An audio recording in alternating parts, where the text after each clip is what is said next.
Ok, ¿qué tal chicos? Bueno, tenemos pendiente algunas clases. Denme un ratito. Ok. Una de estas vamos a dedicarlo a la parte teórica de qué son los generadores de vapor. Me imagino que esta parte ya lo han visto con el ingeniero. Así que vamos a tratar de centrarnos en entender este, em, este equipo, debido a su importancia, debido a la utilidad que tiene, es necesario que comprendamos bien, entendamos a qué se refiere cuando se habla de un generador de vapor y la idea completa es que debido a que ya sabemos cómo funciona podamos saber también dónde puede presentarse los problemas, ¿no? Entonces, eh, como objetivo por nuestra parte, de este tema es entender qué son los generadores de vapor. Entonces, en ese sentido, bueno, básicamente, en palabras sencillas, diríamos que un generador de vapor es un conjunto de equipos y aparatos que se combinan para producir vapor, ¿no? Entonces, el generador de vapor es un conjunto de equipos, o sea, no solamente es solo un equipo, es un conjunto de equipos y aparatos que el objetivo que tienen estos es producir vapor. Y el componente principal del generador del vapor es el caldero. Y ese caldero es justamente lo que está acá adentro, ¿no? Entonces, ¿qué es el caldero? Bueno, es un intercambiador de calor cerrado en un recipiente metálico, destinado a producir vapor o calentar agua mediante la acción de calor a una temperatura superior a la del ambiente y presión mayor que la atmosférica. La transferencia de calor que se produce a través de esa superficie de calentamiento formada por paredes y tubos, ¿no? Como vemos acá en esta imagen de acá. Esa área que nos va a dar la superficie de calentamiento, por un lado, va a ser una parte donde va a ir el agua, lo que se va a calentar, y por otro lado va a haber una área donde va a entrar en contacto lo que sería en este caso los gases, ¿no? ¿Qué gas, qué combustible va a producir el calor necesario para que ese agua que está ingresando en las tuberías, en este caso en los tubos, empiece a calentarse y se produzca lógicamente el vapor, ¿no? Entonces, como tal, acá tenemos un pequeño caldero, o bueno, un caldero en general. Es importante que vean de qué se compone un caldero. Primero, un caldero como principal tiene todo esto, lo que es el equipo mismo, ¿no? Que se llama caldero. Aparte de eso, un tablero como tal tiene un quemador. Y este quemador ya lo habíamos visto, ya lo habíamos estudiado anteriormente, ¿no? Que este quemador tiene un combustible y ese combustible enciende la flama y esta flama calienta a nuestro caldero. Por otro lado, como tenemos un quemador, así tenemos que tener un manómetro. ¿Por qué? No se olviden que el manómetro de vapor nos indica la presión interna en la caldera. Esto es importante.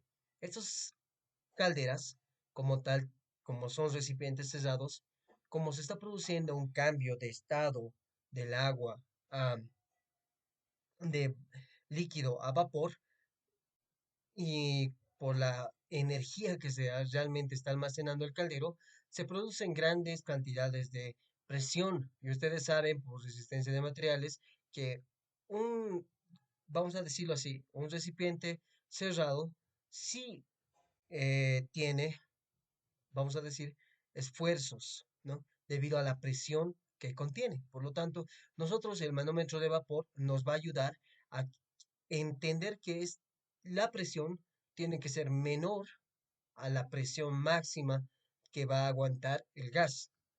Una es esa, bueno, que va a aguantar el recipiente. Otra nos indica la presión a la que está saliendo el vapor, porque no se olviden que estamos midiendo la presión del vapor. Por otro lado, tenemos la columna de nivel. Esta columna de nivel nos indica el nivel de agua, ¿no? En, que va a haber.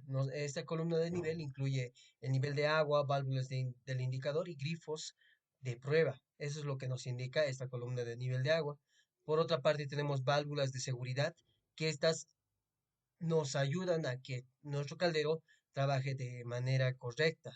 También tenemos esto, el concreto refractario, que es básicamente lo que es nuestro recipiente, las puertas, el aislante térmico para que no se pierda el calor que se está generando, la energía térmica que hay.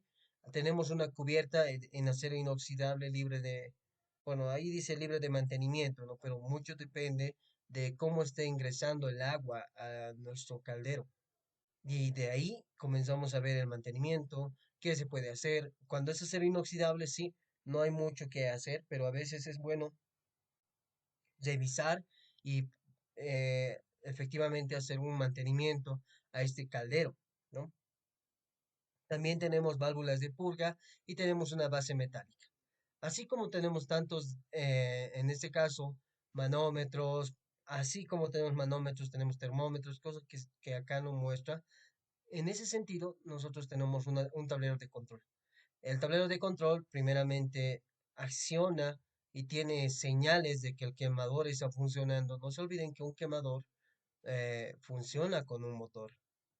Tiene válvulas que nos indica qué combustible, qué cantidad, a qué presión y diferentes datos que son importantes a nosotros nos brinda. Entonces, un tablero de control en un caldero es importante porque nos dan bastantes parámetros, bastantes datos para que podamos controlar a este caldero, a este generador de vapor. Bien, entonces los generadores de vapor o calderos se clasifican de diferente forma. Bueno, básicamente se clasifican por su posición. Hay calderos horizontales como hay también calderos verticales. Eso más que todo debido al intercambiador. Si el intercambiador de calor del caldero está en una posición que se lo va a distribuir de manera horizontal, entonces el caldero tiene una posición horizontal. Si es vertical, pues vertical. Por otro lado, también se tiende a su instalación. Muchos de estos pueden ser móviles o portátiles, pero la mayoría, cuando son grandes o medianos, estas son fijas, ¿no? En un lugar y ahí se le hace la instalación y también toda la instalación que necesita va a estar específicamente para ese caldero. Por otro lado, tenemos atendiendo a la ubicación del hogar. El hogar es donde se produce la llama y todo esto en los calderos, ¿no?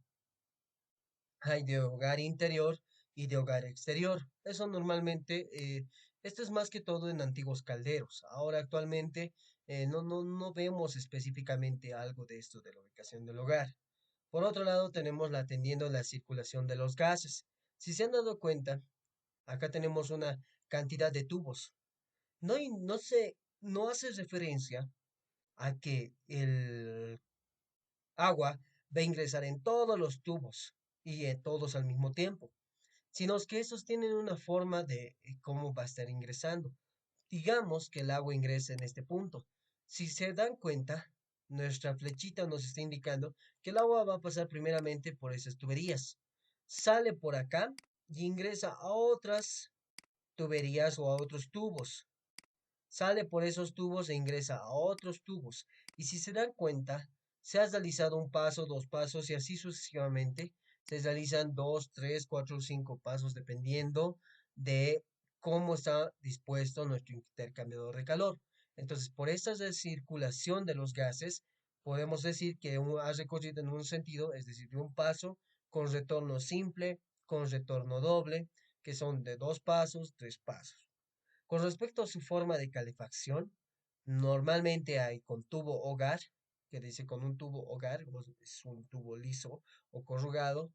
Hay otro que es cilíndrico, sencillo de hogar exterior, con dos tubos de hogares liso corrugado, con tubo Galway, con tubos múltiples de humo, con tubos múltiples de agua, con tubos múltiples de agua y tubos múltiples de humo, y acuopirotubular o mixtas, dependiendo de la forma de calefacción. Esto es un poquito más de detalle, ¿no? Nos está mostrando de qué manera hay la calefacción. Bueno, otra forma de clasificar a estos es de acuerdo a la presión que se produce, ¿no? Como les decía, tenemos un manómetro que nos mide la presión del vapor. Entonces, cuando es de baja presión, el manómetro me mandará una señal o una presión que está hasta un máximo de 2 kilogramos por centímetro cuadrado. Pero si sube o aumenta más que esto, ya entraríamos a un caldero de mediana presión que va a ir desde 2 hasta 10 kilogramos por centímetro cuadrado.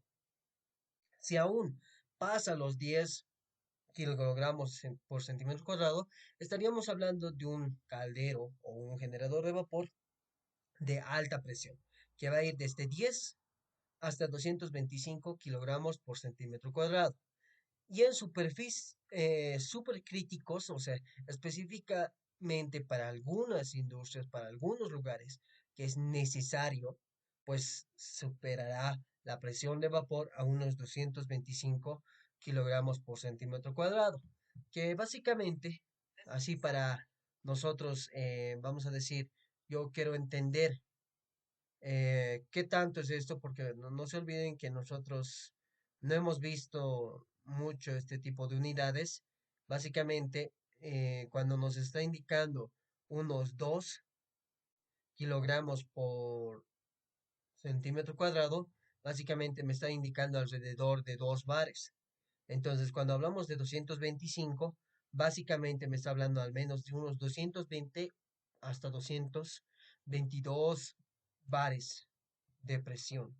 Y eso en kilopascales, pues multiplíquenle por 100, que va a ser 200, bueno, en este caso será 22.000 kilopascales.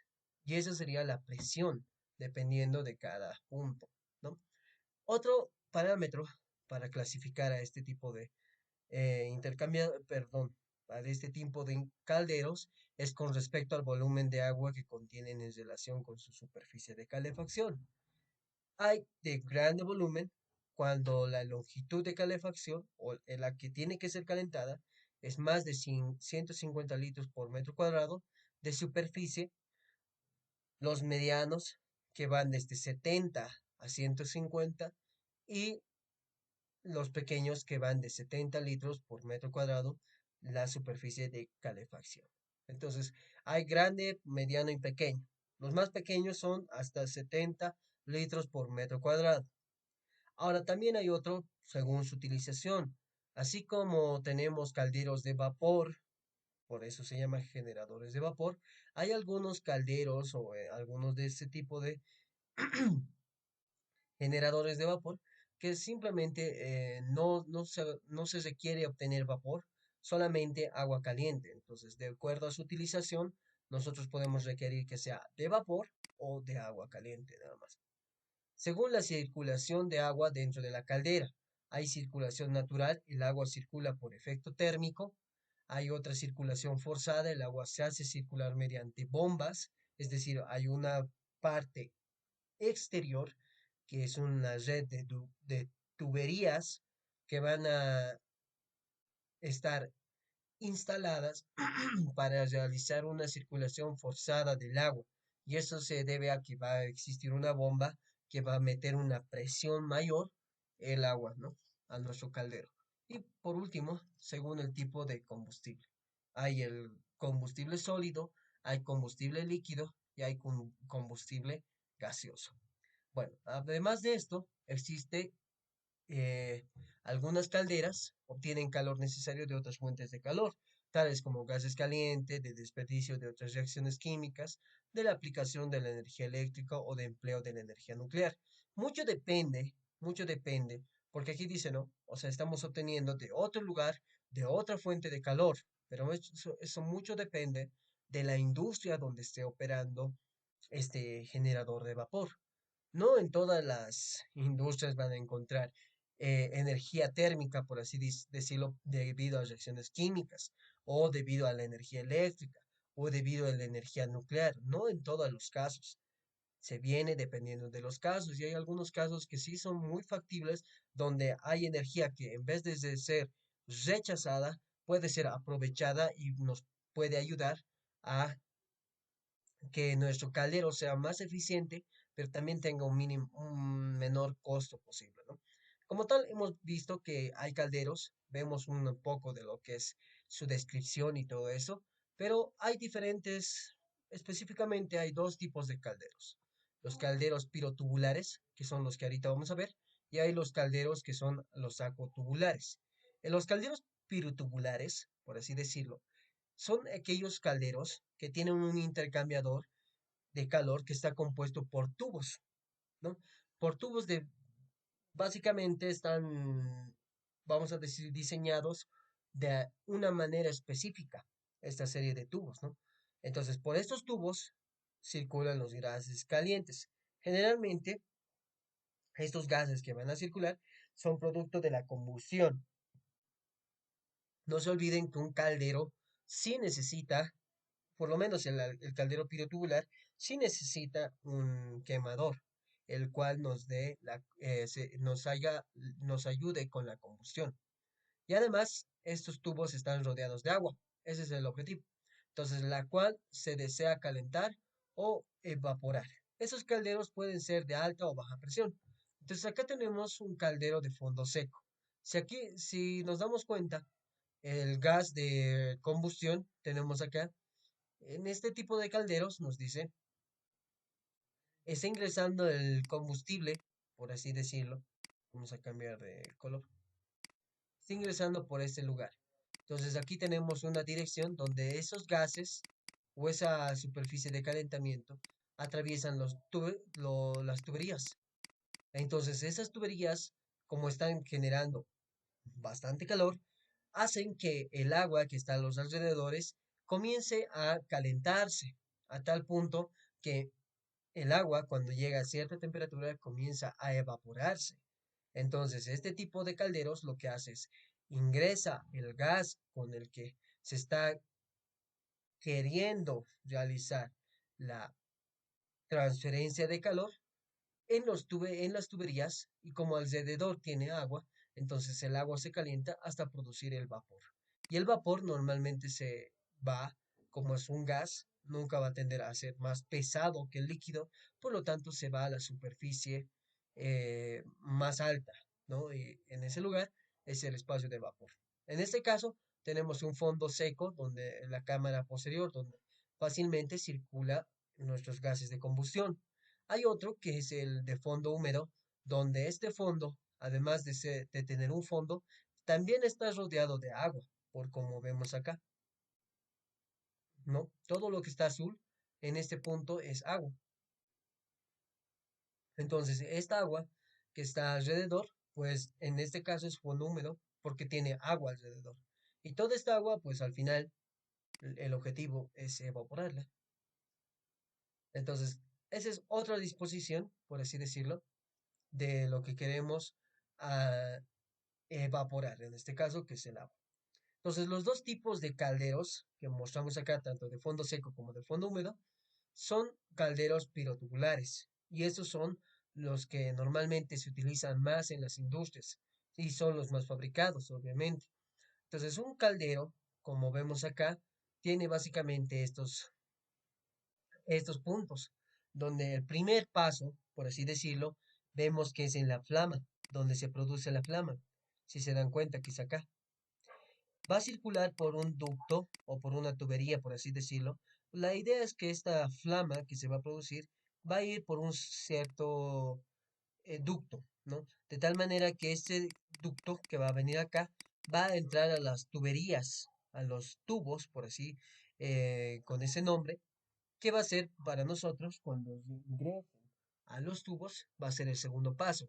Vuelven a pasar por los tubos y vuelven a salir a otros tubos, donde ahí se produce el tercer paso.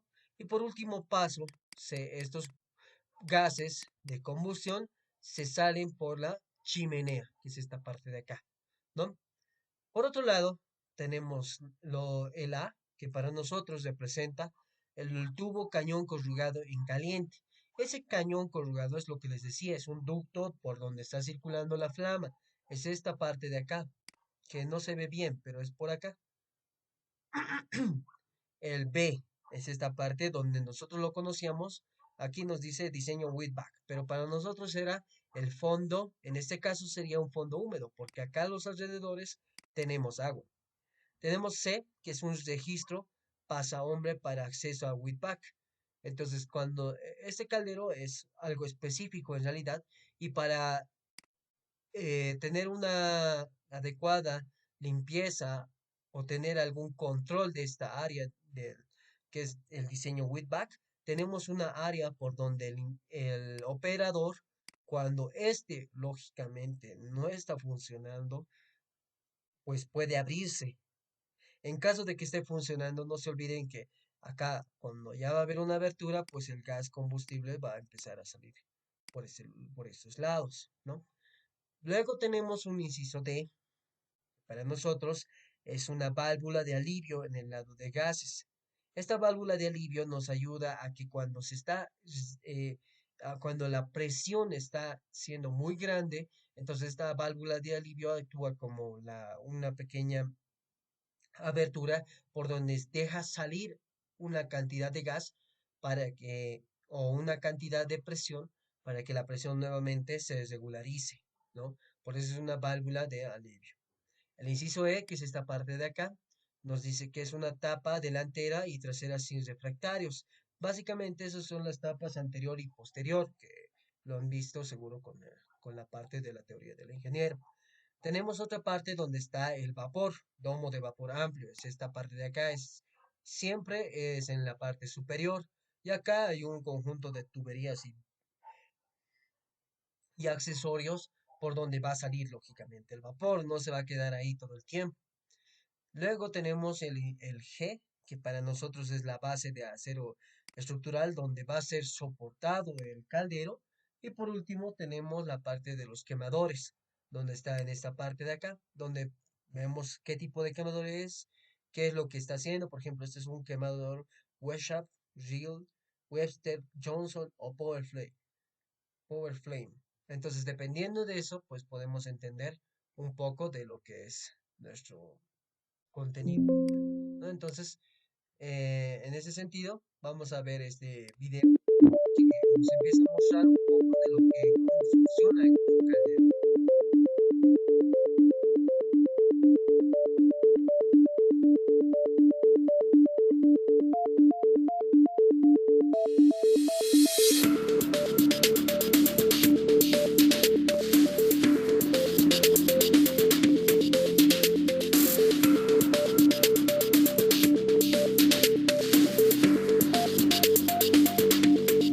Bien, miren lo que les está mostrando.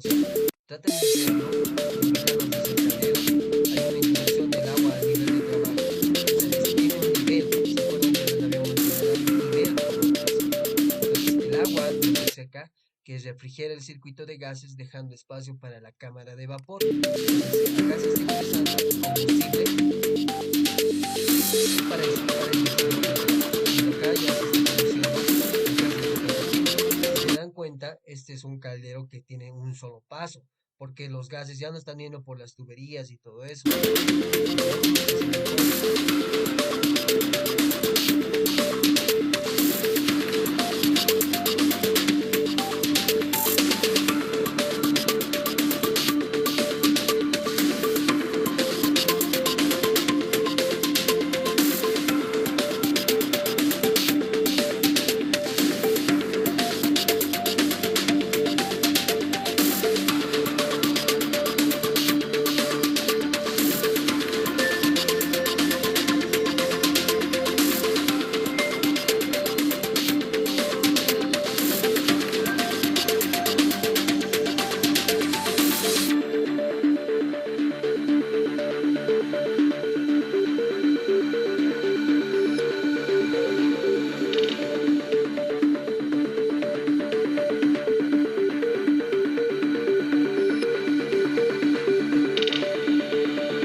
si se dan cuenta, en ese pequeño video podemos ver cómo funciona, cómo está funcionando el caldero, qué es lo que hace, hasta qué punto trabaja y después, si se dan cuenta, es una retroalimentación continua.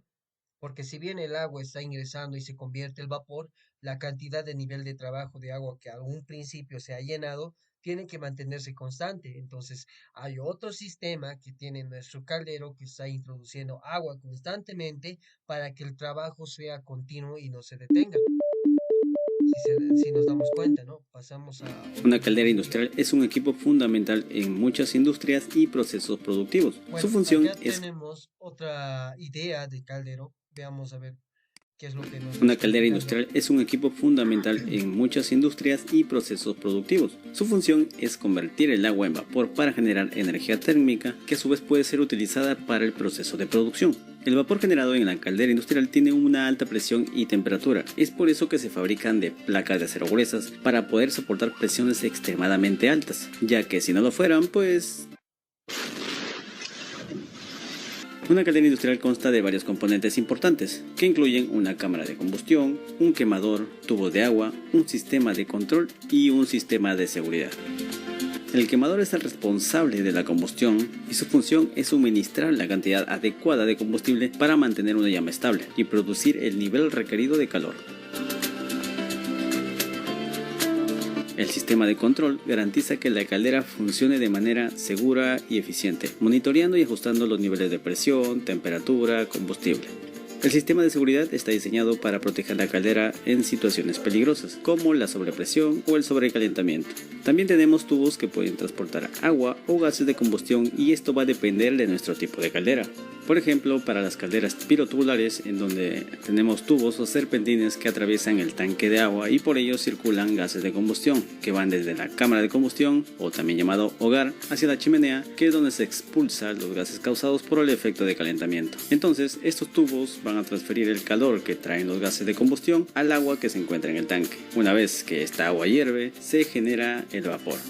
Las calderas pirotubulares tienden a ser el tipo de caldera más económico de producir, pero generalmente están limitadas para aplicaciones de baja y media presión. También tenemos la caldera acuatubular. En este diseño el agua estará circulando dentro de los tubos o serpentines, lo opuesto a la caldera pirotubular. La cámara de combustión está en el exterior de los tubos. Los gases del exterior calentarán a los tubos y por ende se calentará el agua que se encuentra en el interior de estos tubos y una vez más esta hervirá y generará vapor. Una caldera acuatubular es más eficiente que una caldera pirotubular, pero son más complejas de construir y la calidad de agua puede ser un factor limitante, ya que esta puede necesitar un filtrado para operar de manera más efectiva. El vapor se utiliza para una amplia gama de aplicaciones, como en la industria alimentaria, para esterilizar los productos, en la industria textil, para el planchado y el secado de ropa, en la industria química, para la destilación y la síntesis de productos químicos, y en la generación de electricidad en plantas de energía, donde la utilizamos para impulsar turbinas.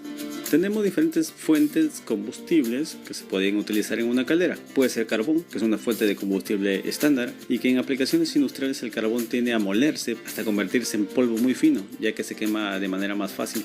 También podemos usar electricidad como fuente de calor, ya sea mediante bobinas de calentamiento, por resistencia o unidades de electrodos. La electricidad normalmente solo se usaría para uso comercial o doméstico, más pequeño, y en el caso del tipo electrodo, estas requieren un agua de muy alta calidad y conductividad para funcionar de manera efectiva. Además de eso, el mantenimiento es clave para aplicaciones del tipo electrodo, ya que requiere limpiar los aisladores y así evitamos que se nos formen arcos entre electrodos. Por otro lado, también tenemos las calderas a gas, que funcionan con propano o gas natural, mientras que las calderas de aceite funcionan con gasolina o fluidos a base de petróleo. La selección y el diseño de una caldera industrial depende de una serie de factores, como la cantidad de vapor requerida, el tipo de combustible disponible, la eficiencia energética y los requisitos de seguridad. En resumen, una caldera industrial es un equipo esencial en muchas industrias, que funcionan mediante la combustión de diferentes combustibles para generar vapor y energía térmica. Bueno, y una vez más, si te ha ayudado este video, espero te haya servido, nos vemos.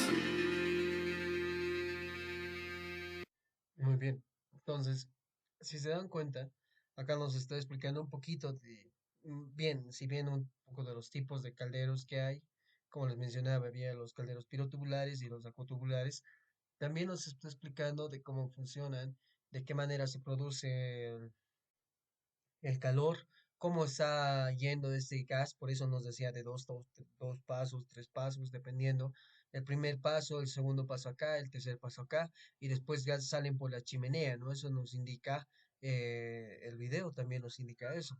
Entonces, básicamente ese es el funcionamiento de un caldero. Han visto, nos está indicando un poco de lo que es las aplicaciones que hay. O sea, los calderos por sí solo son varios equipos que normalmente se encuentran en la mayoría de las industrias porque se los tiene una gran variedad de aplicaciones, no solamente en hospitales, no solamente en industrias alimentarias, sino en todo tipo de industria. En realidad se encuentra un caldero el cual tiene un propósito específico, ¿no? Pero ese propósito que tiene el caldero en realidad es producir vapor. Para eso se utiliza un caldero. Tú dices, yo quiero un caldero, ¿para qué? Voy a producir vapor. Y ese vapor que van a producir, pues ya va a ir a otra área, a realizar otro trabajo, a realizar otra cosa específica. Entonces, de ahí se viene la aplicación de los calderos y la importancia que hay en esos calderos, ¿no? Entonces, acá tenemos otra imagen más que nos muestra un poquito de cómo es el caldero por dentro, ¿no? Acá tenemos un ventilador, como tal, básicamente es el quemador. Tenemos Acá tenemos el quemador, ¿no? Como nos dice acá.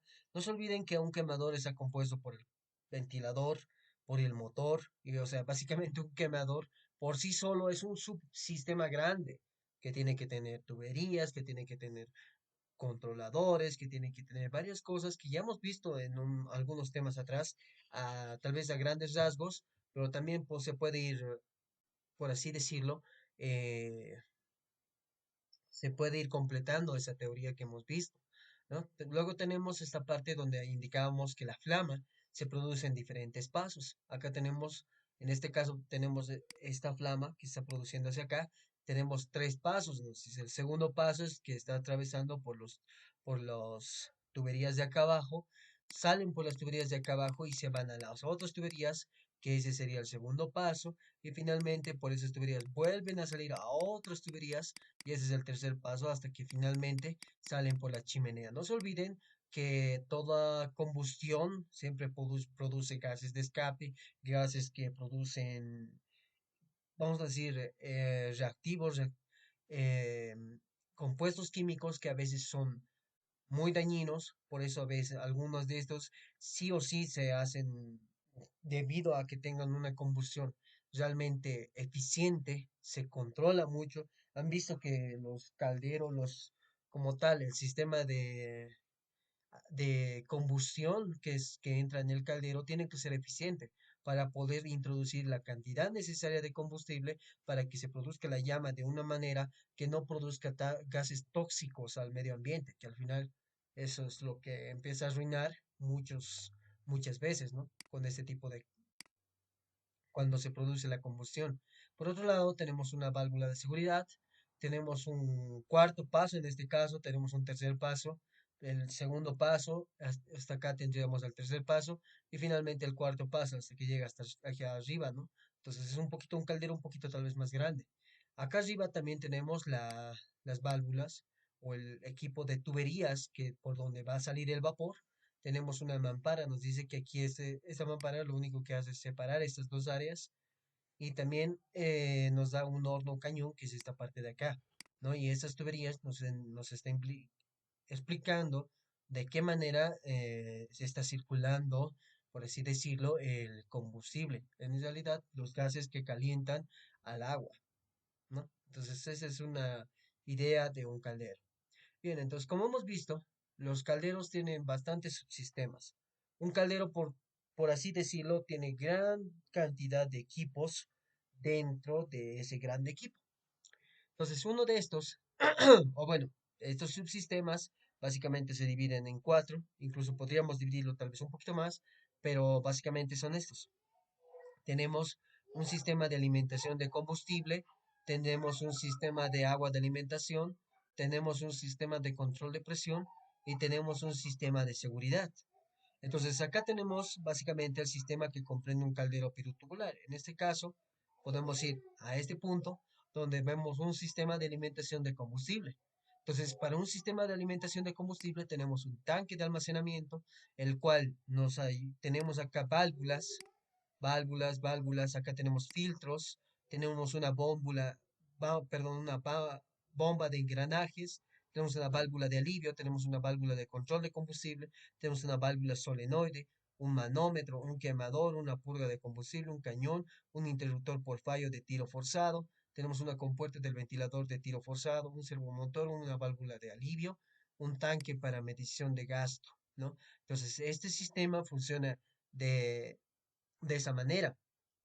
Si comenzamos a mostrar, por así decirlo, cómo funciona este subsistema, que es el sistema de alimentación de combustible, básicamente son por pasos, ¿no? Como ahí está indicado, tenemos un tanque de almacenamiento de combustible donde ese tanque de almacenamiento primeramente tiene que ser abierto, tiene que dejar salir el combustible y además de ese tanque de almacenamiento, tenemos el tanque de medición de gasto. Entonces, estos dos trabajan en conjunto, de manera que podemos tener, por un lado, que el tanque está cediendo, por así decirlo, vamos a decir que está dejando salir el combustible. Entonces, el tanque de suministros recibe básicamente el combustible, que en este caso puede ser cualquier combustible que tengamos, y ese combustible está antes de la bomba de engranajes. Entonces, la caldera cuenta con un sistema doble de alimentación. Puede ser como está acá, tenemos una de acá y la otra que está viniendo por este punto. Esto, en realidad, este tipo de sistema o de diseño se debe a que se está previendo que va a tener un mantenimiento regular en los filtros. Entonces, debido a eso, se tiene pues un sistema de doble salida o de doble alimentación de combustible. ¿Ok? Entonces, después de eso, baja hasta la bomba de alimentación, hasta la bomba de engranajes, en este caso, como estamos viendo acá. Y esta bomba de alimentación es de desplazamiento positivo de engranajes y se requiere que al atravesar la bomba, esa válvula de alivio me indica qué presión tiene que circular del, del combustible que está atravesando todo esto. Entonces, por así decirlo, va a atravesar por acá.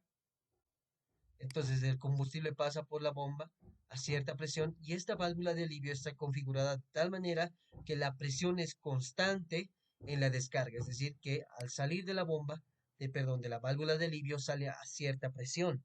O sea, que ya está seleccionada la presión. Después de esta válvula de alivio se va a la válvula de control de combustible, donde este válvula de control de combustible nos va indicando, ¿no? Esta válvula de control de combustible nos indica, bien, entonces esta válvula de control de combustible, si, por su configuración, si se dan cuenta, nos ayuda a ver y nos da una señal y habilita de tal manera con la compuerta del ventilador de tiro forzado. Debido a esta relación que existe, porque aquí se está detectando que el combustible está ingresando, nos está indicando la presión de esa válvula de control de combustible, da señales a la compuerta del ventilador para que este ventilador suministre aire por este ducto. Entonces, de esa manera pasa a la otra válvula, que es la válvula solenoide, que básicamente se activa por un efecto de fotocelda, que al detectar la llama de encendido, entonces envía una señal para que permita el paso de combustible a través de la válvula. Entonces, si esta fotocelda no detecta ninguna llama ni nada, entonces la válvula permanece cerrada y el combustible se queda en este punto. Si detecta, entonces ya se empieza a, vamos a decir, a introducir, en este caso, el combustible, ¿no?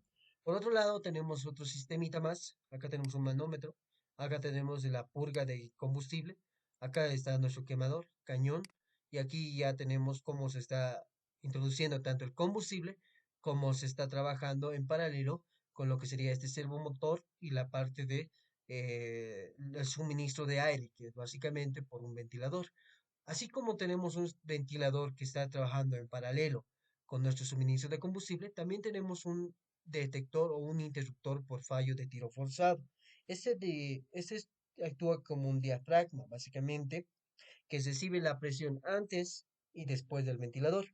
En caso de que haya una falla, este ventilador empieza a llegar nuevamente a una posición de equilibrio donde la válvula solenoide ya no detecta, entonces cierra el paso del combustible. Entonces, este interruptor por fallo de tiro forzado está relacionado con la válvula de solenoide, de tal manera que cuando se produce un fallo, este le envía una señal a la válvula de solenoide y este válvula de solenoide ya no permite el paso de combustible. Por lo tanto, ya se empieza a generar una falla, una alarma en nuestro sistema, ¿no? Además de esto, en este tipo de sistemas de combustible, tiene un sistema de control automático, en el cual el encendido de flama mediante el gas funciona con una chispa eléctrica. Entonces, ese es un sistema automático también, ¿no? Por otro lado, ya seríamos, esto sería el sistema de alimentación de combustible. Tenemos el sistema de agua de alimentación. Entonces, este sistema trabaja básicamente de la siguiente forma. Tenemos por pasos, ¿no? Acá tenemos un tanque de almacenamiento. Este tanque de almacenamiento, si acá tenemos una válvula, lo abrimos y recibe agua. Entonces, esta agua atraviesa, que ya que tiene el tanque de almacenamiento, se va por medio de esta válvula. Cuando la abrimos, nos despacha agua para que vaya a la planta de tratamiento de agua. Entonces, en esta planta de tratamiento básicamente se desmineraliza el agua, se le hace tratamiento dependiendo del tratamiento de agua que se esté realizando, dependiendo también de la calidad de agua que tengamos en ese lugar. Entonces, depende cómo está realizada la planta de tratamiento de agua. Puede ser muy simple o puede ser una planta ya muy compleja, dependiendo de la agua que tengamos en ese lugar. Entonces, en esta planta normalmente se desmineraliza y también purifica el agua, ¿no? Básicamente se purifica el agua hasta un nivel que nos permita y nos asegure que al atravesar por nuestro caldero no va a producir daños. Una vez que se realice ese tratamiento de agua, pues va a ir al tanque diario y en ese tanque diario pues se almacena básicamente nuestra agua hasta que nosotros lo encendamos y por medio de esta bomba, en este caso hay una bomba de agua de alimentación, básicamente se envía al caldero, ¿no? Entonces, básicamente trabaja de esa manera, pero además de eso tenemos un sistema de control acá, que el control del nivel de agua dentro de la caldera. En este caso tenemos un flotador, como vemos acá, pero puede ser otro tipo de nivel de agua que podamos ver. Ustedes ya conocen diferentes sensores que nos pueden indicar el nivel de agua que podemos tener en un caldero. Entonces, esta está relacionado debido a que una vez que se llena la cantidad de agua, entonces este interruptor de cápsula de dos puertos que comienza a rotar, ¿no? De tal manera que se empieza a elevarse y esto ya lo cierra y ya no permite el paso de la bomba, ¿no?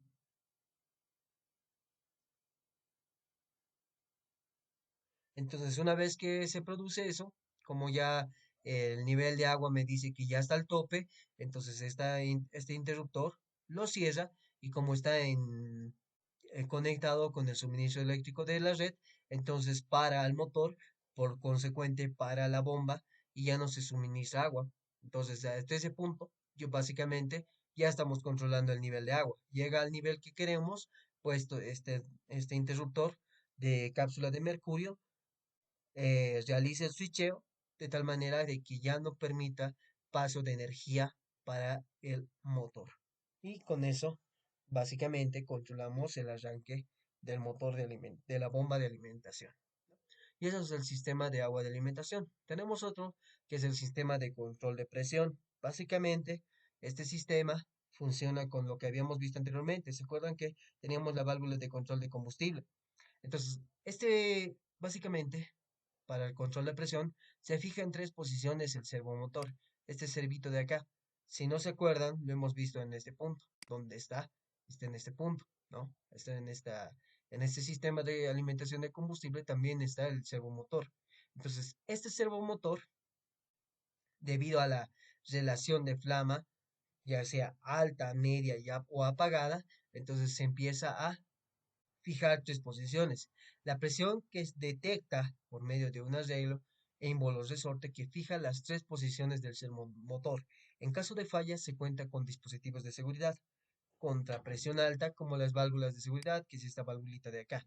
Pero como tal tenemos estos tres puntos, ¿no? Tenemos el interruptor de cápsula que tiene tres puertos. Tenemos A, B, C, donde A significa que la flama está apagada, AB significa que la flama es baja y BC que la flama es alta. Entonces, este interruptor de cápsula de tres puertos nos ayuda a tener el control de la presión que existe en la caldera. Por eso está relacionado con la presión de la caldera. Entonces, debido a eso, nosotros empezamos a controlar que la compuerta del ventilador de tiro forzado, entonces, esto no se olviden que está relacionado de tal manera de que si encuentra una falla, todo el caldero ya empieza a detenerse, el suministro de combustible se detiene y todo esto ya no empieza a funcionar. Y además de eso, tiene un sistema de control de válvula de seguridad. Ese sistema de control de válvula de seguridad es básicamente este.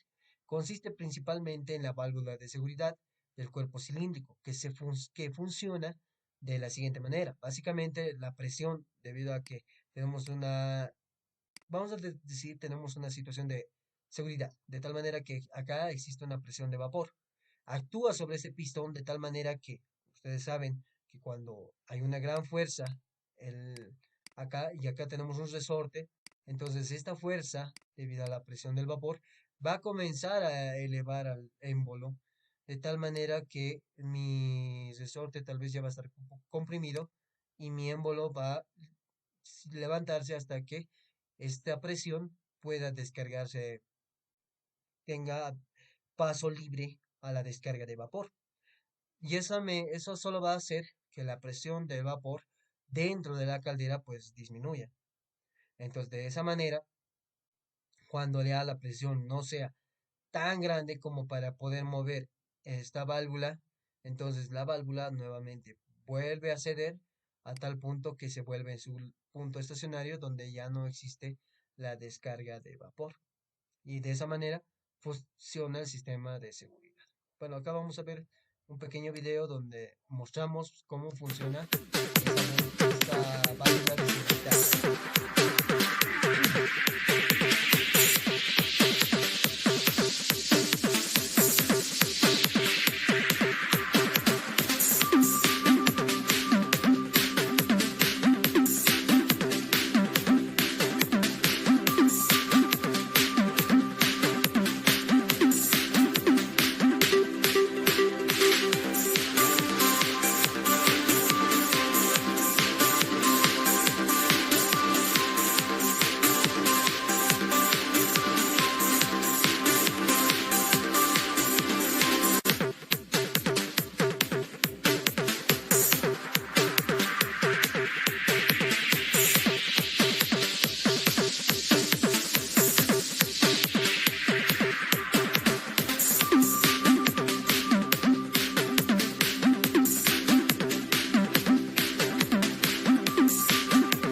nos damos cuenta, bueno, en ese pequeño video hemos podido ver de qué manera funciona el sistema de seguridad de un caldero.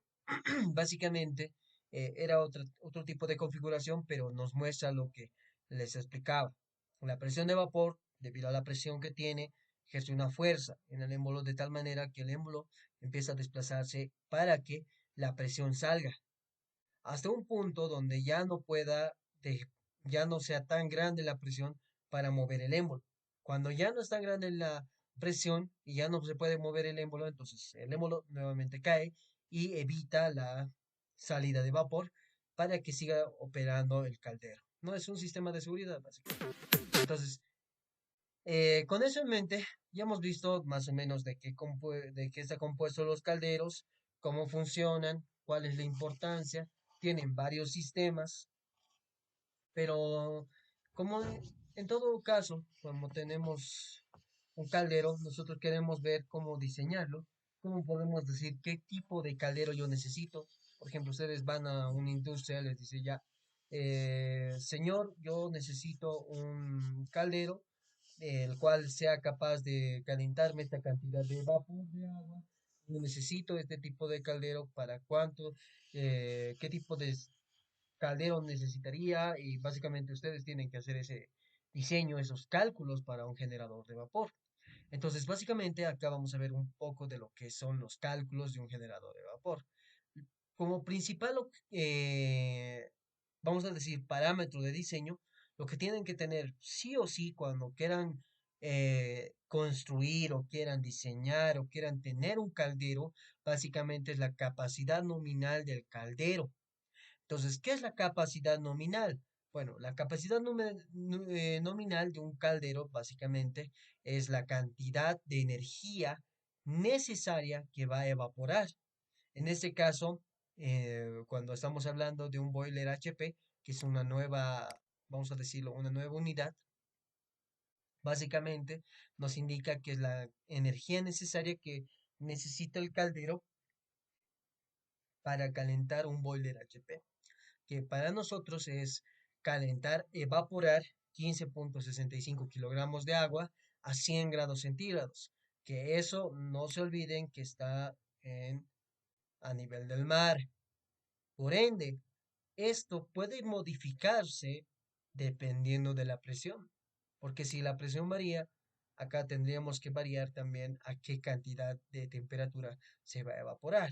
Ya, pero por el momento no tenemos ese objetivo, ¿no?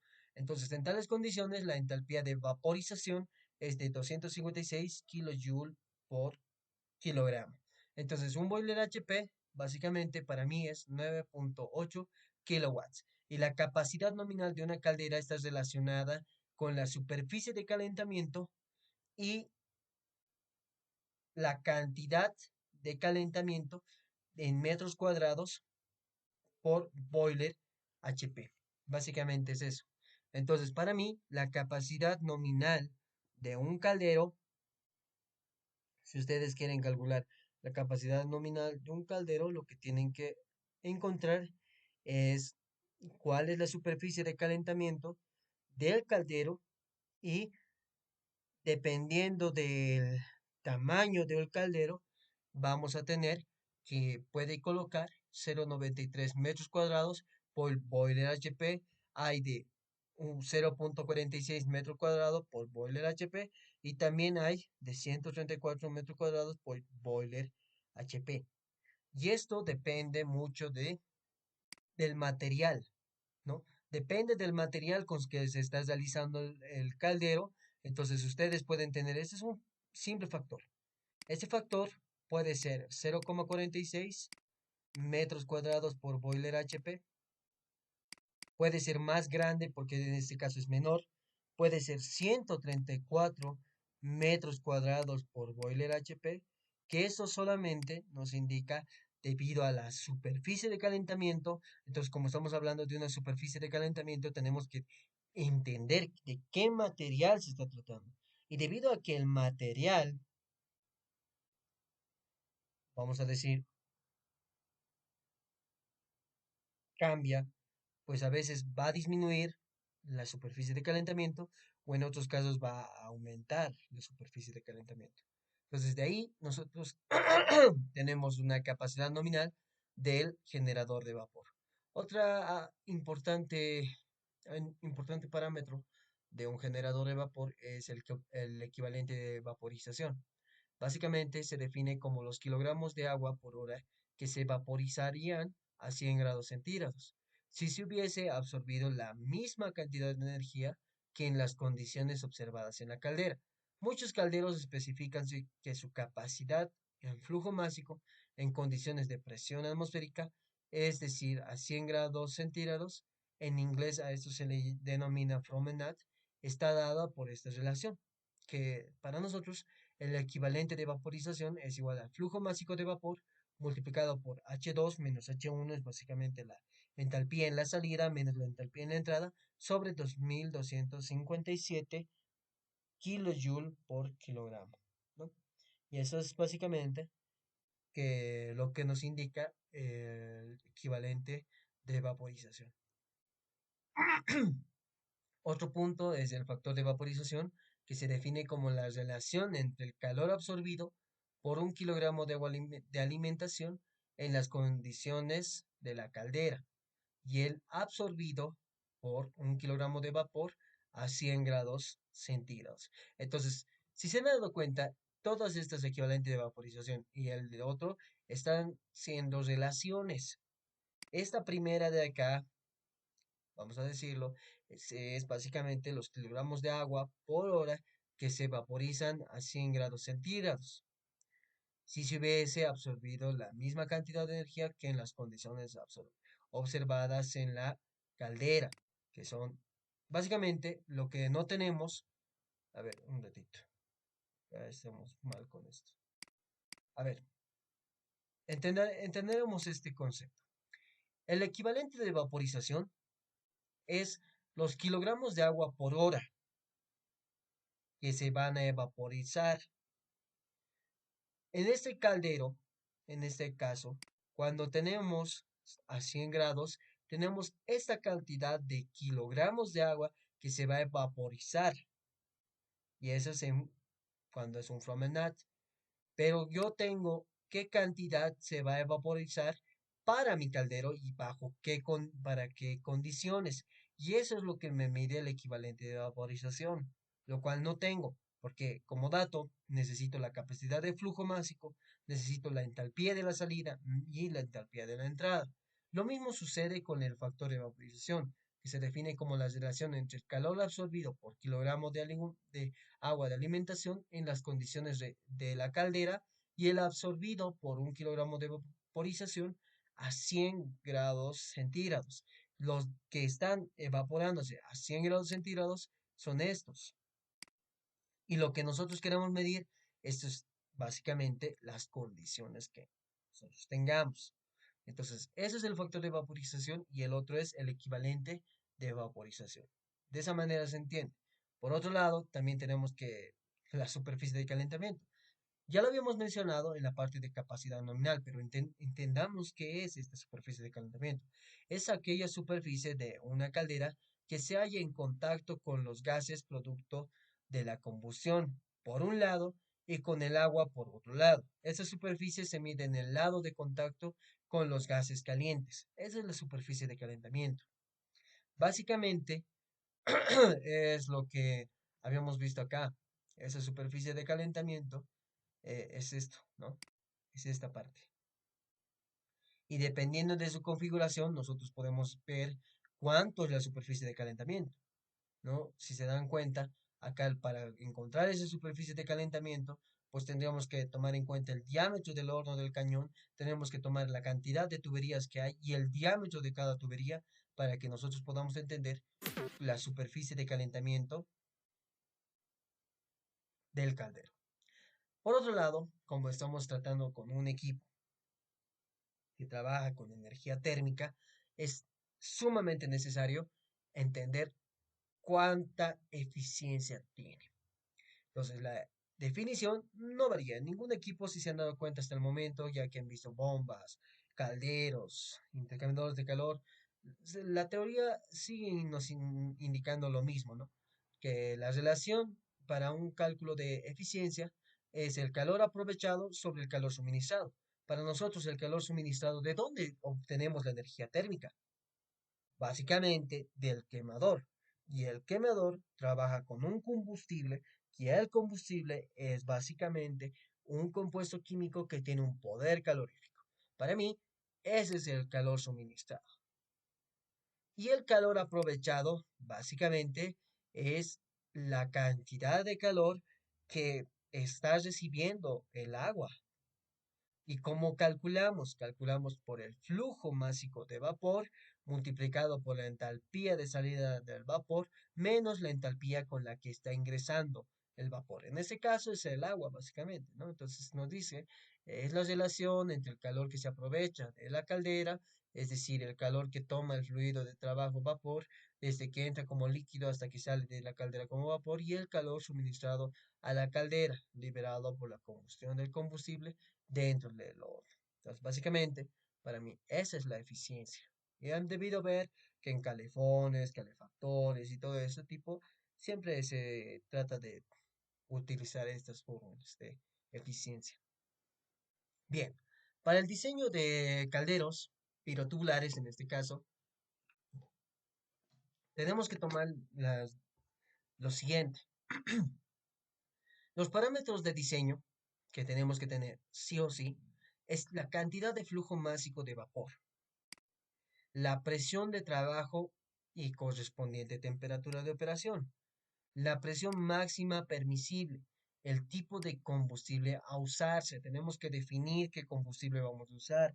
Y además, no se olviden que cuando ustedes hagan un proyecto o lo que ustedes quieran hacer de un caldero, no van a decir, ya, yo quiero elegir metano porque me da la gana. No, van a hacer seguramente un estudio de que porque es más económico, porque tenemos en gran cantidad, porque este combustible va a ayudarnos a tener esto, tiene un poder calorífico grande, o sea, diferentes puntos que les van a ayudar a entender que este tipo de combustible realmente es muy eficiente para realizar este trabajo. O no es muy recomendable en todo caso, dependiendo que ustedes ya lo van a evaluar. Tienen que tener la temperatura de agua de alimentación. ¿A qué temperatura van a recibir? No se olviden que eso depende mucho del lugar donde estén y además depende del sistema de tratamiento de agua que tengan. Si van a tener un sistema de tratamiento de agua, tienen que entender con qué características va a salir el agua. Y una de sus propiedades del agua también es la temperatura del agua. Y por último, tienen que tomar en cuenta la presión y temperatura del medio ambiente donde opera el caldero. Porque como les decía, no es lo mismo que opere acá en Bolivia como que opere en otro país. Ahora, para diseñar un caldero, como ya tenemos el flujo másico, entonces, como primer objetivo nos dice, determinamos el flujo másico del vapor, determinar la presión de trabajo y consiguiente temperatura de vapor, determinar el tipo de combustible que alimentará el caldero, asignar una eficiencia. ¿Cuál es la eficiencia que espero obtener con ese caldero? Del 75-85% es lo recomendable. Determinar el flujo volumétrico y flujo másico de combustible del caldero. Determinar el volumen de agua del caldero. No, porque no se olviden, si van a diseñar un caldero, tienen que diseñar para cierto volumen, no van a ser para lo que ustedes quieran. No es, me da la gana que sea un caldero grande, pero la cantidad de agua que vas a recibir es muy poco. No tiene sentido. Tienen que tomar en cuenta el volumen de agua que va a tener el caldero. Determinar el volumen del horno o cañón. Determinar la superficie de calentamiento. Y básicamente usar la siguiente tabla de dimensiones como referencia para el diseño del caldero. ¿Y cuál es la tabla? Es básicamente esto. Cuando yo tengo, nos dice lo siguiente, la potencia en boiler HP de 100, entonces el diámetro que se espera que va a tener mi caldero, porque no se olviden que es la circunferencia, básicamente todo mi caldero, donde van a estar introducidas mis tuberías y todo eso, que básicamente en el diseño ustedes van a ir especificando. Dependiendo del diámetro, tiene que ser de 1.22 y el largo 3 metros, casi, ¿no? O 2.9 metros. unos 53, 2.9 metros. Hasta, bueno, básicamente todo eso se varía, va a ir siendo constante y va a variar dependiendo de la potencia del caldero. Entonces, esto básicamente es una forma, más allá de decir, ah, no, es que tienen que respetar esto. Básicamente esto está sacado de una norma. Y en este caso creo que era si mal no recuerdo, creo que era la ASME, ¿no? Entonces, según la ASME, nos dice que, o nos recomienda que las dimensiones del caldero tienen que estar bajo estas recomendaciones. Son recomendaciones. Si alguno de ustedes diseña un caldero y por ciertas razones y justificadas el diámetro es necesario que sea más grande para un largo de 2.9, la potencia sea la misma, pues tiene que ser así, pero tiene que estar fundamentado, no es porque les dé la gana, es porque realmente es necesario, ¿no? Entonces, básicamente ese es el detalle. Estas son recomendaciones, como acá dice, tabla de dimensiones como referencia, es una referencia. Si digamos su caldero han calculado y digamos el diámetro, la potencia es de 100, el largo es de 2.9 y el diámetro les va a salir 1.10, por así decirlo, metros. Entonces ustedes ven acá, dicen, ¿qué pasa si el diámetro es un poquito más largo? Afecta en esto, el volumen va a crecer un poquito, pero les da una garantía de, digamos, el diseño ya va a ser un poquito más estándar, se puede conseguir ese diámetro, se puede comprar con ese diámetro y no hacer fabricar con ese diámetro. Entonces, ahí ya les conviene porque no está variando tanto el diámetro y además que no están haciendo fabricar unos nuevos específicamente con esas dimensiones, sino que ustedes ya están adquiriendo un caldero que básicamente ya ha sido fabricado con esas dimensiones y que cumple lo que quieren. No se olviden que un caldero ya fabricado y ah, con dimensiones estándar cuesta menos que uno que ustedes les hagan que les hagan fabricar recientemente. Bueno, depende mucho de cómo quieran el caldero. Bien, entonces de ahí pasamos a los requerimientos de espesor de calderos pirotubulares. La siguiente tabla nos indica acá, relaciona diámetros de calderos pirotubulares con espesores mínimos de caras alojadas, con tubos de carcasa y caras cilíndricas recomendadas por el código ASME para calderos pirotubulares. Espesores mínimos de carcasa cilíndrica de calderos. Dice, diámetro interior de carcasa cilíndrica en metros. Si mi diámetro es menor de 0,915 o menores, el espesor mínimo de la carcasa tiene que ser de 6.4 milímetros. Para mayor de eso, 8. Para mayores, 9.6. Para mayores, 12.7. Entonces, estos espesores son mínimos de la plancha, portadores de tubos, caras anteriores y posteriores. Básicamente, para mí, en ese punto, son los espesores mínimos de la carcasa. Y eso es la parte exterior. Ahora me está empezando a hablar de las planchas donde van a ir los tubos y donde va a estar la cara anterior y posterior de carcasas. Entonces, para estos se toman los siguientes diámetros. Dice lo siguiente, diámetro interior de la carcasa cilíndrica. Si la carcasa está en 1 metro o menos, el espesor tiene que ser de 9.6 milímetros. Si es mayor a 1 a 1.37, 11.2. 1.37 a 1.83, 12.7. Mayor a 1.83, 14.3 milímetros. Entonces, dependiendo del diámetro de la carcasa, el espesor va a ir cambiando. Y eso según el código ASME. Para muchos de estos diseños, muchas veces y estoy seguro que han utilizado el FireCAD. Me imagino que el ingeniero ya les ha debido ayudar con esta parte del uso del software del FireCAD. Básicamente el FireCAD es una aplicación que trabaja con Windows y sirve para diseñar calderos y equipos relacionados con calderos. Esta aplicación sirve para diseñar calderos de tubos de humo con fuego o sin fuego. Con este programa se puede diseñar calderos pirotubulares de toda capacidad y presión. Trabaja en forma simultánea con el programa .NET previamente instalado, ¿no? Básicamente la instalación del FireCAD ustedes ya la conocen. Espero que ya lo hayan visto con el ingeniero. De todas maneras, si es que no lo han visto, me lo hacen saber para que podamos tener una pequeña clase donde indiquemos cómo realizar los cálculos con el FireCAD. Bueno, pasando a otro, vamos a ver un poquito de los diseños de calderos pirotubulares. Por ende, tomando en cuenta todo lo que hemos visto hasta ahora, se necesita hallar el calor aprovechado del caldero, hallar el flujo másico de vapor que ingresará a la caldera, hallar el calor suministrado a la caldera con ayuda de la eficiencia del caldero. No se olviden que la eficiencia tiene que ser un dato. El flujo volumétrico de gas que va a ingresar, está hablando del combustible. Hallar la superficie de calentamiento con ayuda de la fórmula experimental. Esta es una fórmula que ya habíamos visto. Depende del el material, depende de cómo se está realizando el caldero. Entonces, una fórmula experimental, como esta nos dice, no se olviden que a las fórmulas experimentales es porque se han realizado calderos con este cálculo y ha sido un cálculo aceptable. No es no es una fórmula que nos da la gana colocar, porque es porque sí.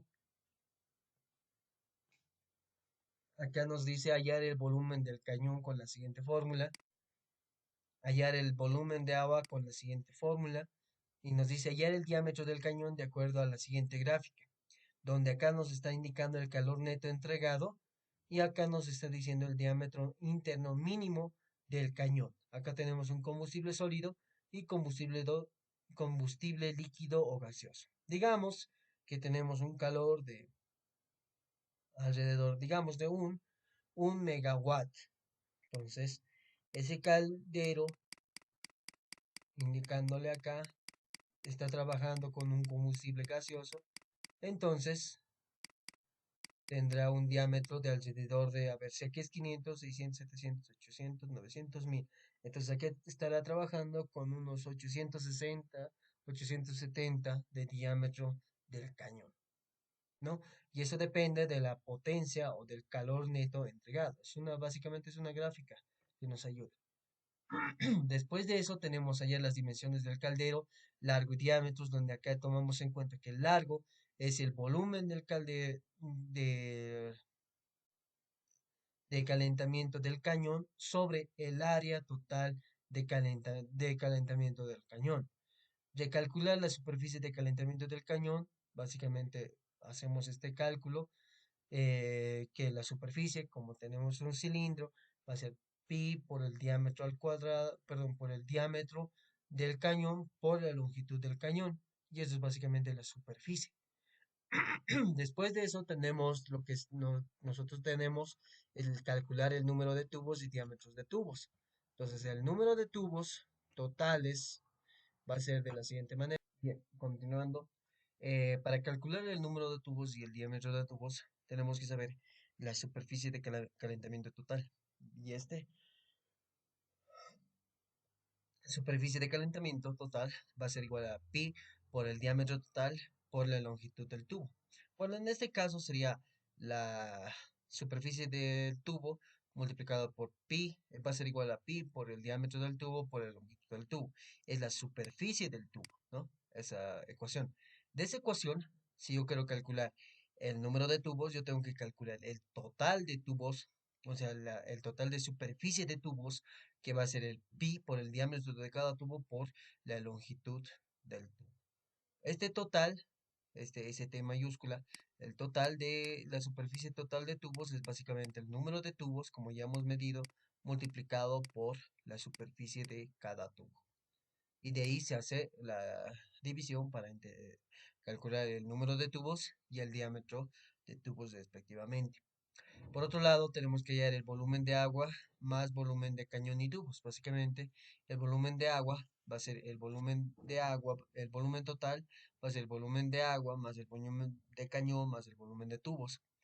Después tenemos que hallar la disposición de tubos. Se recomienda que la disposición sea triangular y que exista una distancia mínima entre tubo y tubo, y entre cañón y tubo, y entre orilla de carcasa y tubo. Entonces hay que dimensionar esa parte donde tenemos la distancia de tubo en tubo, va a ser igual a 1.25 por el diámetro de entre tubo, ¿no? De ahí vamos a calcular el espesor del cañón con esta fórmula donde el espesor del cañón va a ser el diámetro del cañón elevado a la 0,6 multiplicado por L por S 2 por P sobre 1,73 por el E del Young, que es el módulo de elasticidad o módulo de Young elevado a la 0,4 más C, que es un factor de corrección. Y acá nos indica que es P, la presión de operación del caldero. El diámetro del cañón ya sabemos. La longitud del cañón, bueno, ya vamos a tener. El módulo de Young es dependiendo del material, ¿no? Entonces, para el acero, pues vamos a encontrarlo en megapascales. T es el espesor del cañón. C es el factor de corrosión igual a 0,75 milímetros. Y S cuadrado básicamente es el factor de seguridad igual a 3 para calderos, que es menor o igual al 92 centímetros de diámetro, 3,9 para calderos mayor o igual a 92 centímetros. El espesor como mínimo debe ser de 10 milímetros y como máximo de 22 milímetros espesor del cañón. Por otro lado, podemos calcular el calcular el espesor de las caras anterior y posterior, calcular el espesor de la carcasa cilíndrica, calcular el espesor de las caras anterior y posterior. Lo hacemos según esto, según la norma ASME con esto. Calcular el espesor de la carcasa cilíndrica según la norma ASME de nuevo con estas ecuaciones. Y básicamente al realizar todo ese cálculo, eh, ya vamos a tener un dato básicamente del diseño, ¿no? No se olviden que muchos de estos tienen que considerar también las tablas de referencia. Cuando estamos diseñando en este caso, pues tenemos que considerar los datos de referencia que nos consideramos tomar. Y con eso ya tendríamos el diseño, básicamente. Ahora tenemos que hacer también un pequeño análisis a los calderos acotubulares. Bueno, a diferencia de los calderos pirotubulares, los acotubulares tienen tubos, pero en los pirotubulares se han dado cuenta que los tubos, por los tubos ingresan los gases que producto de la combustión. En este caso, de los acotubulares, ingresan agua en los tubos. Por los tubos va a circular el agua.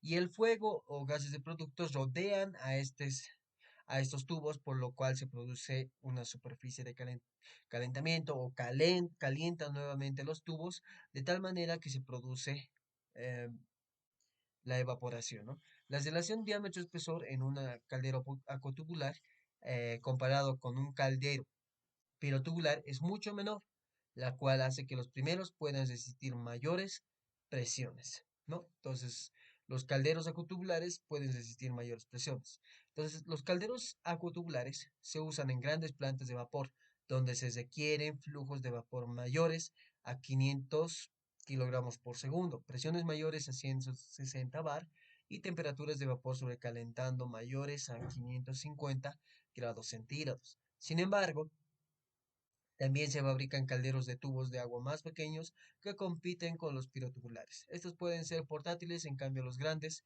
deben ser ensamblados en el mismo lugar de trabajo. Entonces, este tipo de calderos es un poquito más grande que los pirotubulares y además es un poco más eficiente la forma en cómo operan. Si bien es una difícil de construirlo, es más económico cuando se requiere mayores cantidades, ¿no? Y además, como nos dice acá, se puede construir pequeños calderos acotubulares.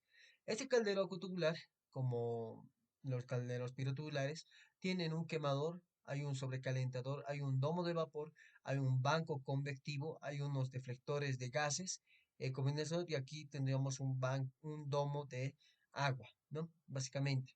Entonces, estos calderos están compuestos de la siguiente forma. Tenemos acá para realizar el vapor y todo esto, tenemos un efecto de termosifón. ¿Cómo opera esto? Acá tenemos una alimentación de agua, de tal manera que va a circular y va a ir al domo inferior o de lodos, donde va a estar ingresando el agua fría.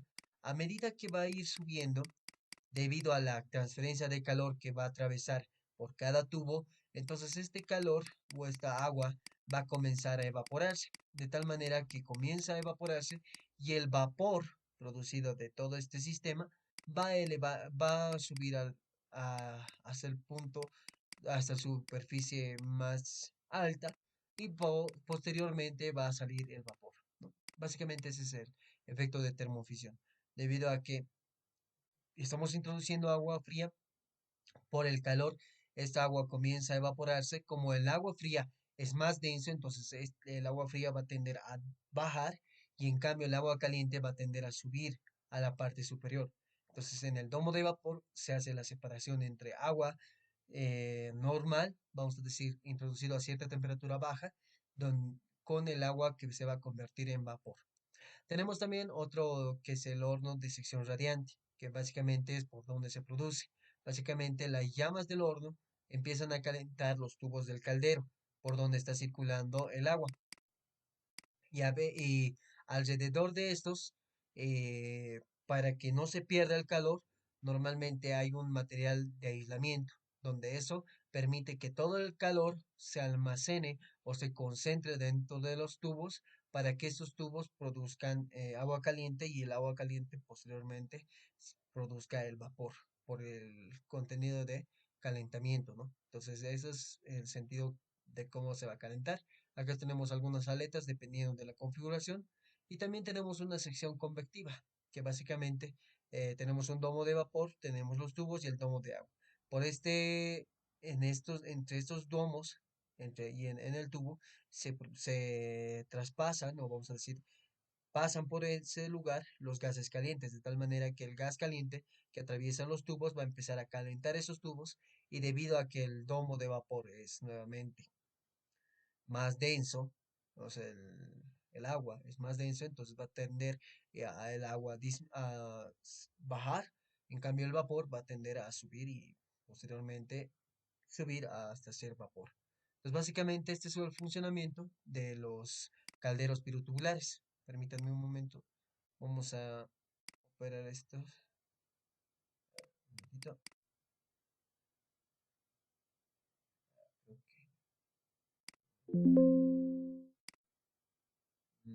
Vamos con esto.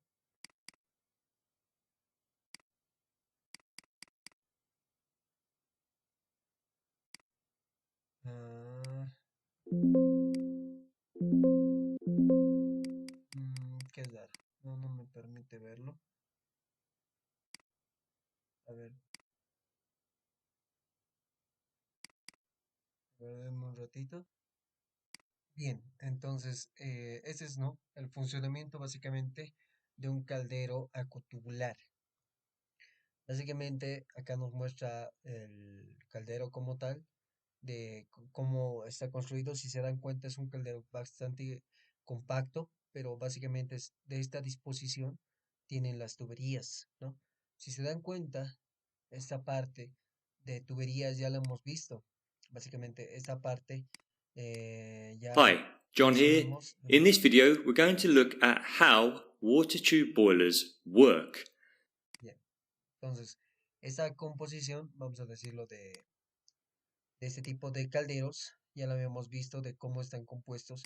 Depende esto de cómo están dispuestos los tubos por donde circulan el agua. A través de estos, por esta cajita de acá, se produce el quemador,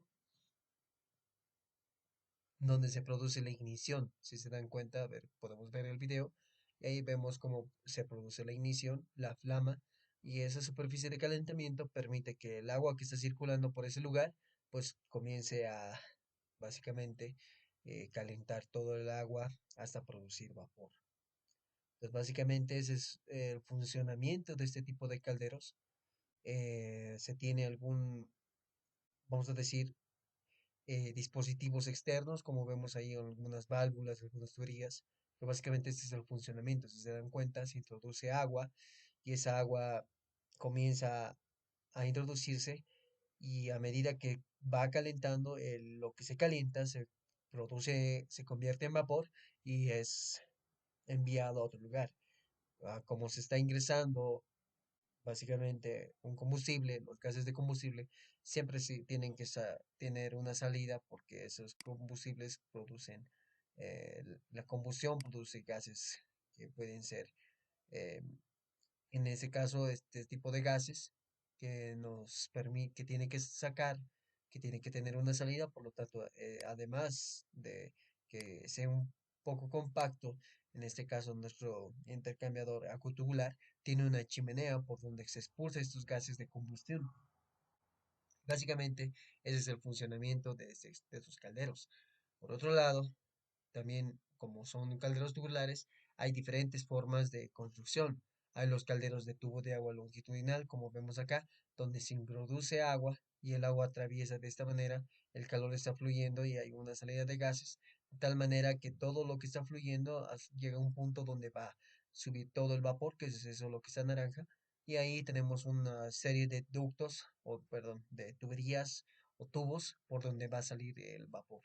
Tenemos también otro caldero de tambor cruzado, donde acá tenemos el caldero de tambor cruzado, donde el caldero básicamente tiene esta forma, el agua de alimentación tiene esta forma de acá, el agua viene acá, hasta este punto, atraviesa todos estos tubos hasta que se calienta, el agua calentada viene hasta acá arriba al domo y pues cuando se convierte en vapor, se saca el vapor.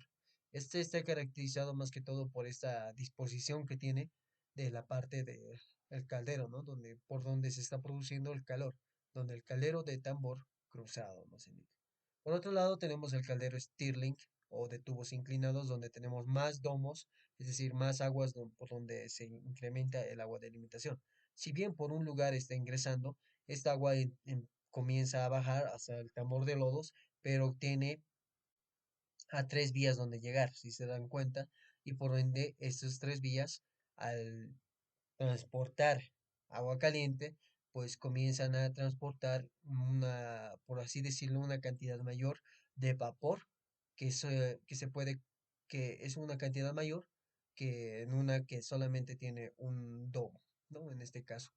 Y el caldero, básicamente la transmisión de calor está dada de esta manera. Y básicamente este es un caldero Stirling o de tubos inclinados. Por otro lado, si nos damos cuenta, las partes constitutivas de un caldero de acotubular, si bien hemos visto que es un poco compacto, eh, también tiene puntos y tiene subsistemas, sistemas que son importantes mencionarlos.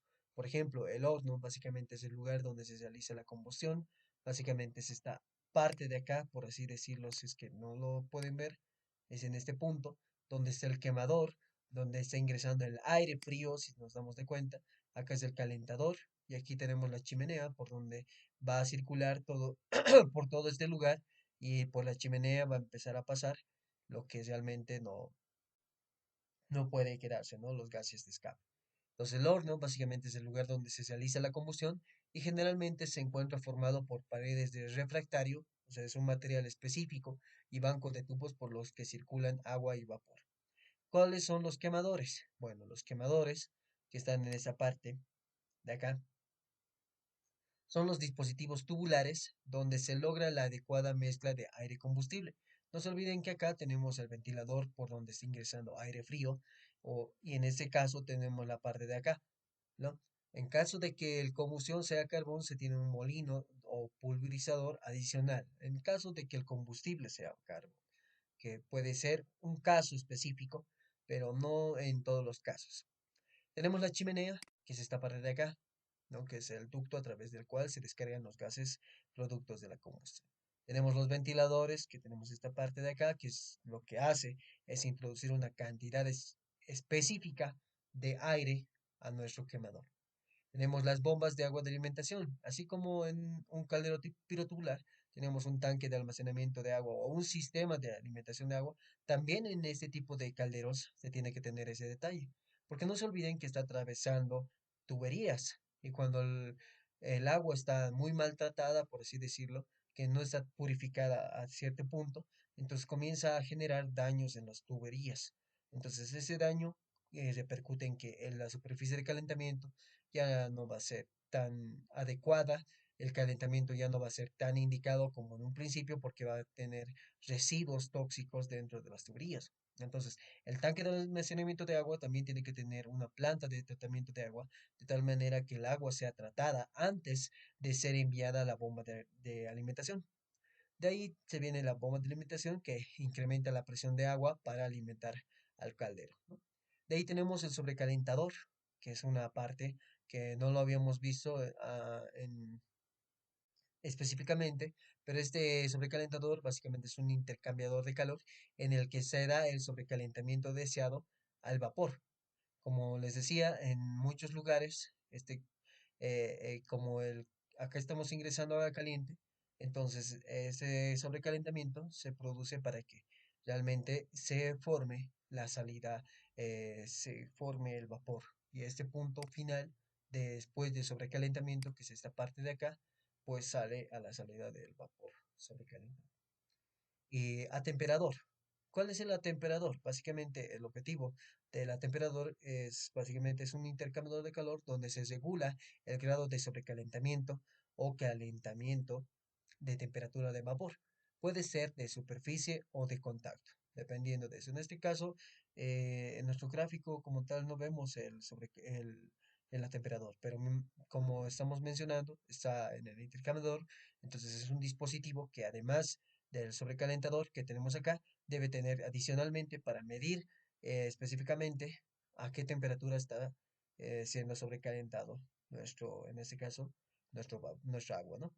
Tenemos el calentador de aire, que básicamente es un intercambiador de calor, donde los gases productos de la combustión, después de haber cedido parte de su energía a la caldera, calienta el aire para hacer más eficiente la combustión. Entonces, si se dan cuenta, esta parte de acá, que es lo que no habíamos visto, entonces acá es como un intercambiador de calor, que los gases, como son tan calientes, y aquí tenemos un aire frío para, vamos a decir, para mejorar la combustión, este aire que está pasando por acá, que está a una temperatura más alta, por así decirlo, atraviesa este tipo de intercambiador de calor que es este cuadradito, y el frío atraviesa de tal manera que no se mezclen, eso es muy importante, que no se mezclen, pero que sí tra- que se produzca la transferencia de calor del producto de los gases de combustión con el aire frío, de tal manera que al quemador ingrese un aire más adecuado, por así decirlo, que tenga una temperatura más elevada y eso permita que el punto de calefacción, vamos a decirlo, al punto de calentar, pueda aumentar también, ¿no? Entonces, también tenemos la parte del economizador, que es un intercambiador de calor donde los gases de combustión transmiten otra parte de su energía, con la cual aumenta la temperatura de agua de alimentación y eh, que va a la caldera y mejoran la eficiencia del generador debido a que se recupera parte del calor de que de otro modo se dispararía en la atmósfera. Entonces, si se dan cuenta, como tal, un caldero tubular, debido a que solamente funciona con ventilador. Tenemos un sistema de combustible como tenemos acá, combustible y todo eso, introduce al quemador, se produce la ignición, tenemos aire y todo ello. Entonces el objetivo es calentar los tubos por donde se está viniendo el agua. Pero si se dan cuenta, al producir este calentamiento por transferencia de calor, cuando es un proceso muy repetitivo y tiene una gran cantidad de horas de trabajo, entonces siempre se busca que que tenga una menor pérdida de energía. Porque no se olviden que cuando mi ventilador, cuando mi motor, cuando mi quemador trabaje a la misma potencia que en un inicio, estoy desperdiciando, por así decirlo, gran cantidad tanto de combustible como de electricidad. Entonces, eso podemos evitar de muchas maneras, porque el objetivo es calentar el agua. Como el agua está atravesando por los tubos, entonces antes de que ingrese al domo de vapor, o en ese caso al sistema de tuberías del caldero, se está introduciendo un área donde va a ingresar el tubo, vamos a decirlo, el tubo de agua, va a ingresar en forma de un serpentín, de tal manera que por ese serpentín atraviese mis gases de calentamiento.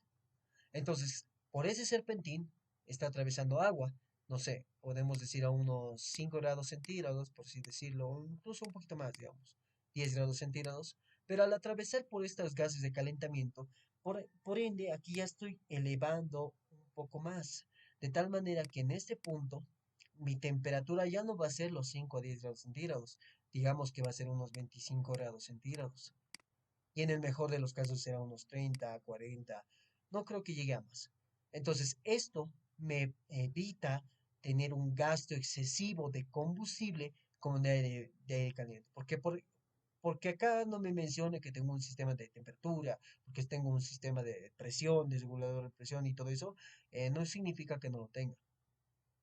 Sí tengo eso, y además que como estoy viendo que mi sistema está calentándose automáticamente debido al sistema que yo estoy viendo acá, entonces eso me va a ayudar a que el aire, como tal, el ventilador, no funcione con la misma potencia, el quemador trate de funcionar de tal manera que nuestro sistema necesite se pueda transformar el vapor, sí, pero también tengo un ahorro.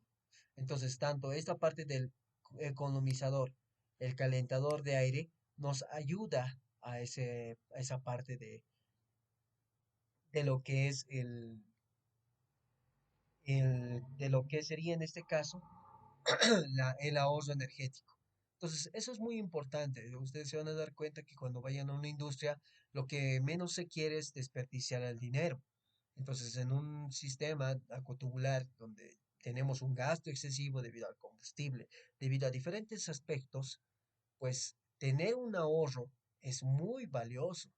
Entonces, si ustedes entienden estos pequeños detalles, entonces es importante considerarlo en el diseño, ¿no? Después de eso ya sería un poco de cálculos y todo eso de los calderos secutubulares. Como tal, en nuestra bibliografía no hay tanto de esto, pero sí se puede buscar, sí hay mucho que diseñar. Tienen que ver la composición, tienen que ver el material, tienen que ver el tipo de ventilador, que ya conocen más o menos y tienen idea de cómo pueden ir diseñando. Entonces, hasta este punto solo les hemos mostrado la parte teórica de lo que son los calderos acotubulares. Entonces, en una próxima clase vamos a tratar de ver algunos, bueno, en otra clase vamos a ver algunos problemas y algunas formas de diseño que tengamos de este tipo de calderos. Entonces, gracias por su atención. Nos veríamos la próxima clase.